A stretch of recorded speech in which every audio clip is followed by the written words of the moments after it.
प्रेम से बोले बाबा भोलेनाथ की।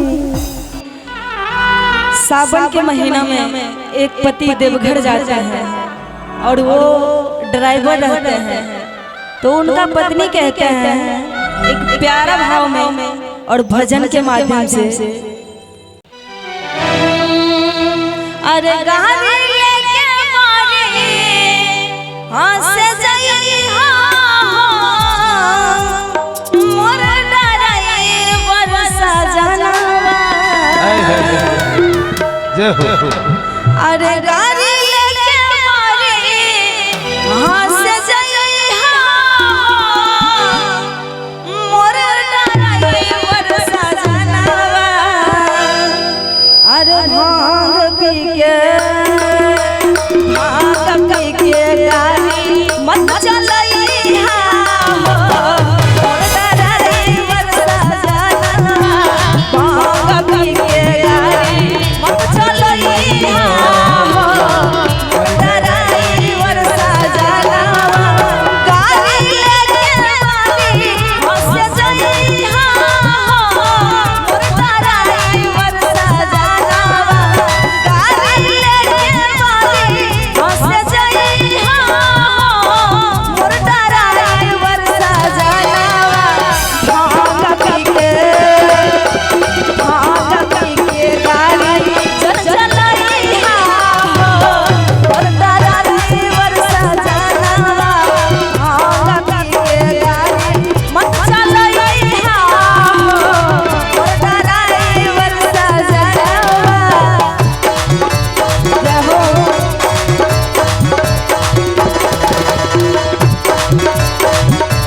क्या बात है।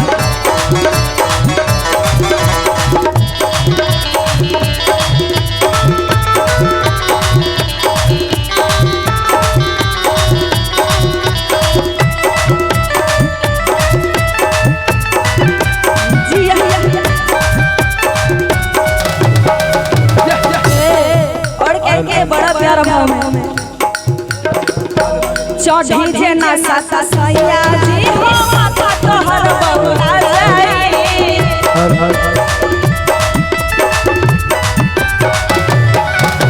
चढ़ी जे ना सासा सैया जी हो माथा तोहर बउरा जाई।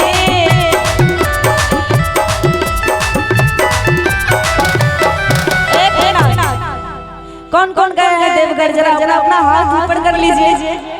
अरे वाह सब गए हैं। और जो जो भांग पिए हैं वो लोग उठा लीजिए हाथ। भांग का नशा करते हैं ना। और हमारी चाची लोग तो नहीं करती होगी, कभी नहीं। और जितना भी करते होंगे ये लोग। और जो लोग भांग के नशा करते होंगे या फिर दारू पीते होंगे, हम कहते हैं उनको कमियां अच्छा नहीं मिलेगा। ठीक है। अरे चढ़ी जे ना सासा बिगड़ी दासा माथा तोहर बउरा जाई।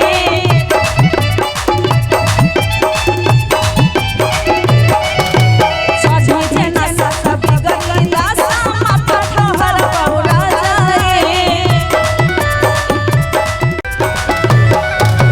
दाएं बाएं देखी मोर डराई बरसा जानवा। दाएं बाएं देखी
त एगो काम जरूर करके अइहा कथी कथी जाला लेके जइहा बाबा भोला के चढ़ाइहा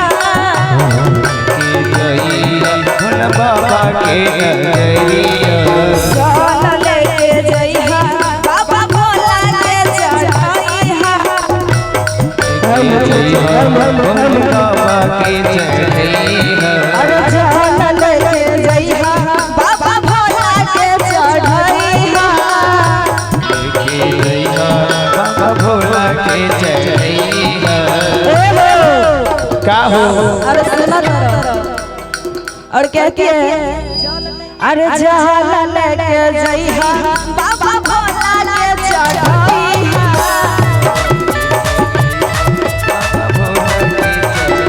भोला लेके जइहा बाबा भोला के चढ़ाइहा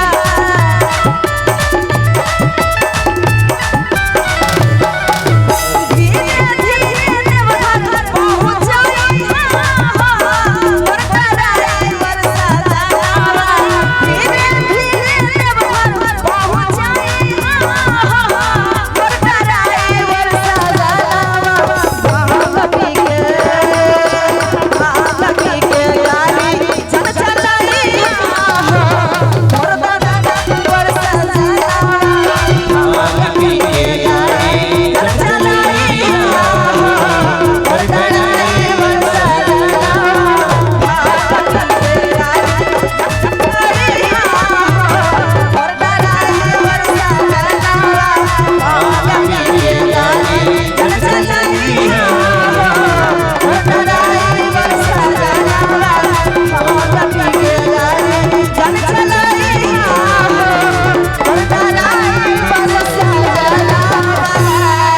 जोरदार ताली होनी चाहिए भाई जोरदार प्रेम से बोले बाबा भोलेनाथ की